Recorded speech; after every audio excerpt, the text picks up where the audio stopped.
Hello friends, இன்னைக்கு என் wife கிச்சனில் கொள்ளு கஞ்சி செய்யலாம். வாங்க வீடியோக்குள்ளே போகலாம்.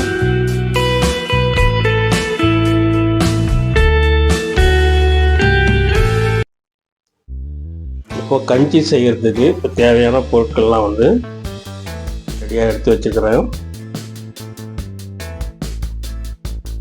இப்போ ஒரு கொப்பு கொள்ளை வானலியில் நம்ம நல்லா வறுத்து எடுத்துக்கலாம்.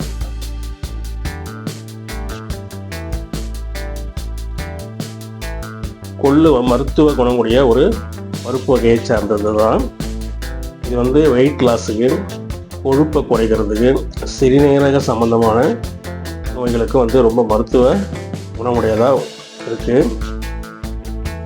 இந்த மாதிரி வறுத்து எடுத்து நம்ம ஆற வச்சிட்ட பிறகு மறுபடியும் வானலியில் ஒரு கப்பு புழுங்கல் அரிசி எடுத்து அதையும் நம்ம இந்த மாதிரி நல்லா வறுத்து எடுத்துக்கலாம்.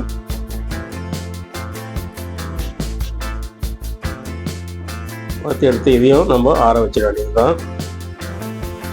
கொள்ளு புழுங்கரிசி ஆற வச்சு தனித்தனியாக நம்ம ரவை பதத்தில் நம்ம அரைச்சி எடுத்து வச்சுக்கலாம். தனியாக ஒரு குக்கரில் தண்ணி ஒரு 5 கப்பு சேர்த்து அது சூடேறட்டும்.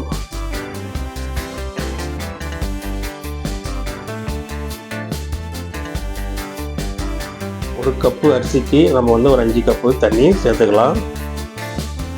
இப்போ ஒரு தாளிப்பு கட்டில் எண்ணெய் ஒரு 3 டீஸ்பூன் சேர்த்துட்டு, ஜீரகம் ஒரு டீஸ்பூன், வெந்தயம் 1 டீஸ்பூன், மிளகு 1 டீஸ்பூன், பூண்டு ஒரு 8 திரி சேர்த்து இந்த மாதிரி தாளித்து நம்ம அந்த குக்கரில் தண்ணியில் சேர்த்துட்டு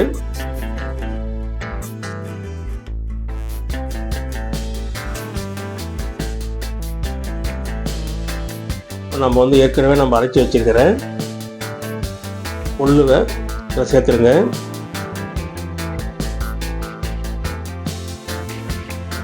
புழுங்கல் அரிசியும் நம்ம அரைச்சி வச்சுருக்கிறோம், அதையும் தண்ணியில் சேர்த்து நல்லா கலந்து விட்டுட்டு இந்த மாதிரி கொஞ்ச நேரம் கொதி வரட்டும்.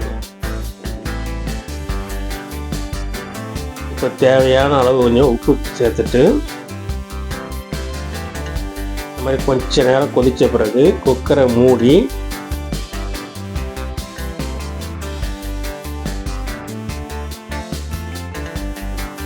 ஒரு 5 விசில் வரணும். இதை நம்ம வேக வச்சிடலாம்.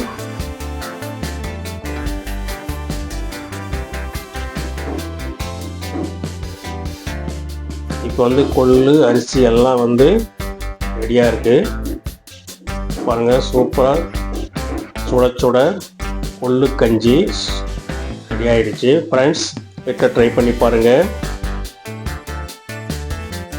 Please subscribe my channel. நன்றி.